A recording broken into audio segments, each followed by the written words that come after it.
Si Gutesa, siguro alam ni Yuse kung nasan si Gutesa. At saka Bakit yung naman sa akin pamilya niya. ibibintang? Baka kayo may alam. Ay, Total, kayo hindi naman ko alam yata kasi, may kakilala dyan. Hindi, ikaw ang nasa gobyerno eh. Pero teka lang, sino ba nag-present sa kanila? Ay, Yung mga hindi kaalyado ko alam nyo kung yung sino nag-present sa nag-present. kanila. Please do not accuse Hindi kami me. nag-present dyan. Baka kaalyado nyo nag-present Ay, dyan. hindi.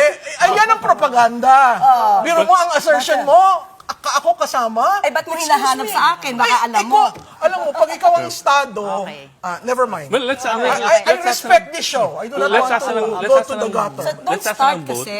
let's ask You're ng vote. putting something to me. But you are representing government. But still, bakit ko malalaman? Hindi ako nag-present dyan. Oh, bakit mo sa akin ipapaturo You can sa akin always na say malamang it alam in a ko? very nice way But without you don't have insulting to people. start. Oh, You don't have to excuse start. me. Okay po. Okay. Excuse me. Ano You don't have to start. Ganito po. Let's ask lang each one.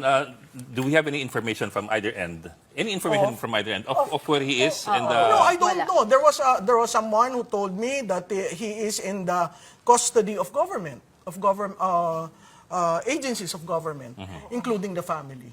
including the family. Including the family. So, do I know for certain? No. It was relayed to me.